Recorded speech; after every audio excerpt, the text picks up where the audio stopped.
It's true, F-150 owners and Ford Ranger owners could receive a refund check if a current class action lawsuit goes through as people expect. I have all the details coming up right now.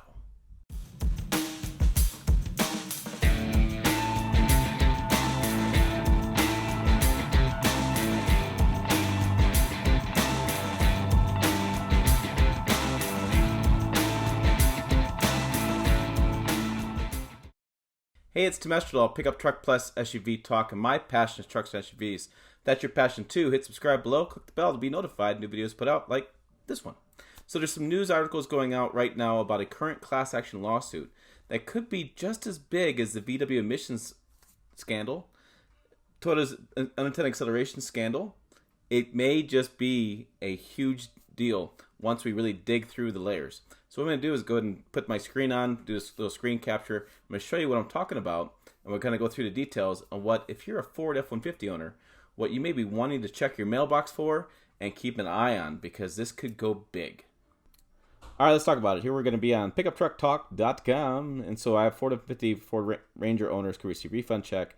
I published this morning, just a few minutes ago. It sort of broke yesterday.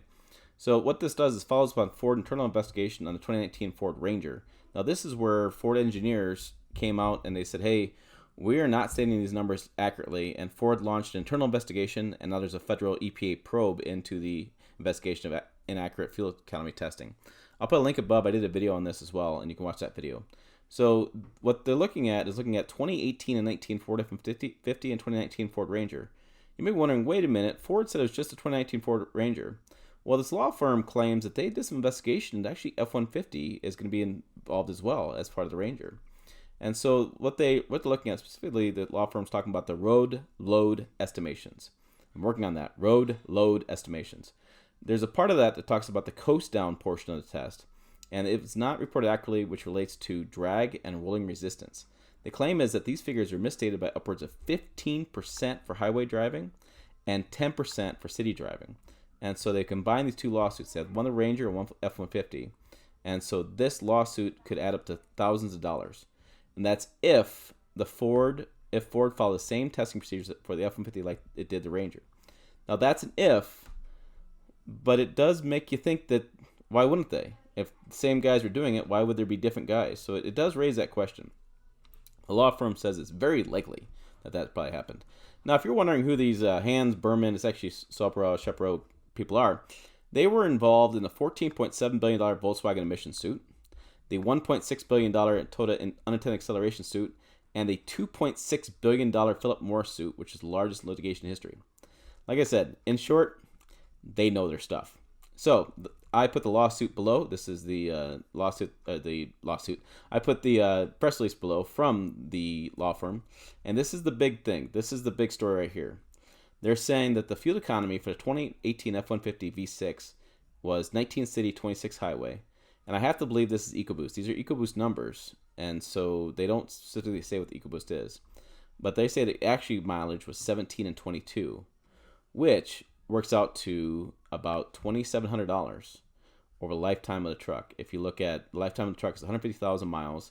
So driving consume 821 gallons over the lifetime of the truck, or 2.79 national fuel average, 2290.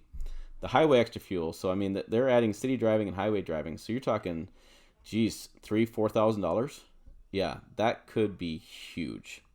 And they're saying that assuming that 70% of all Ford F-150s are V6s. Now, that's not really accurate. I think EcoBoost is about 50%, and they have a different V6 as well. They have a 3.3 liter naturally aspirated V6, and so I think they're adding those numbers together.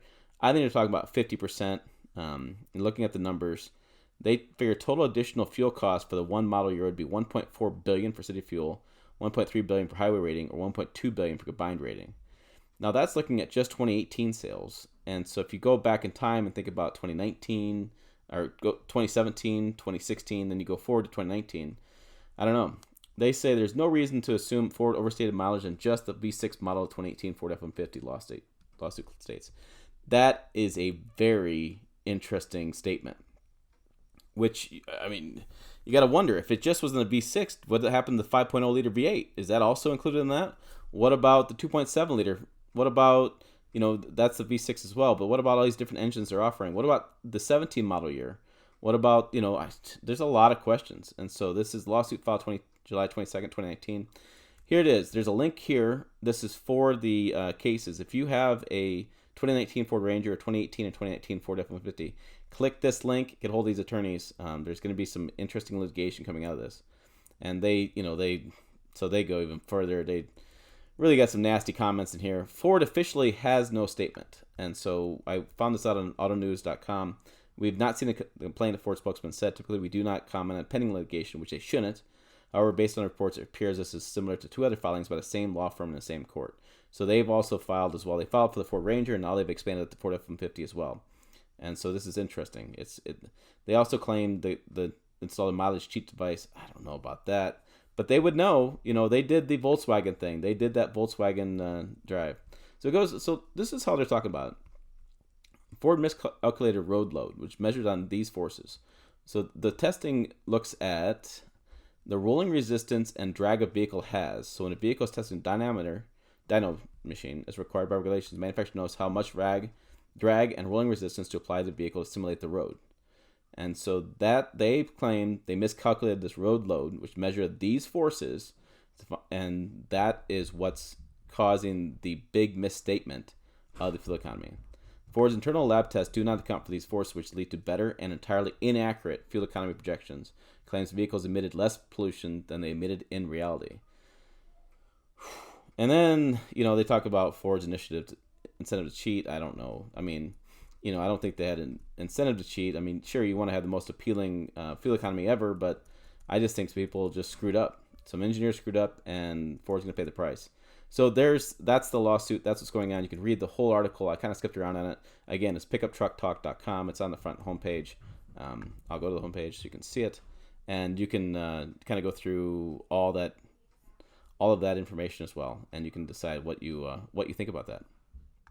All right, what do you think of that? That is some big news, and they're talking about 2018 and 19 models, but maybe does go back further? Does it go back even more model years? The investigation is ongoing. Federal probe is ongoing. I don't know. We got to figure out how far back this snafu on fuel economy goes back, or this cheating, or this, I don't know, really, whatever word you want to use for it, because it's not accurate at all. And then you got to wonder about the claims they've made and how that's going to impact the marketplace, and whether the fuel economy estimates that V6 engine, that's the EcoBoost engine that I think they're talking about. Like I said, there's a little bit of gray work in there as far as which engine to talk about. We're talking about EcoBoost. That's a big hit to one of their biggest marketing claims on that truck. That fuel economy goes way backwards than what it should be and what they've been touting for years. So very interesting stuff. Ford's got a lot of things to deal with right now, and this could be a big deal. And this law firm looks like it knows what it's doing. So this is going to be a big issue coming forward. So I'm going to keep reporting on this. And again, if you like this video, smash that like button if you like what you're watching. Subscribe, bell, all that kind of stuff. I'm going to keep reporting on this because it's interesting to me. I hope it's interesting to you. And as always, make sure you find us on pickuptrucktalk.com, on Pickup Truck Talk, 3 words, Facebook, Instagram, and Twitter. And again, like I said, as always, thanks for watching. I'll see you down the road.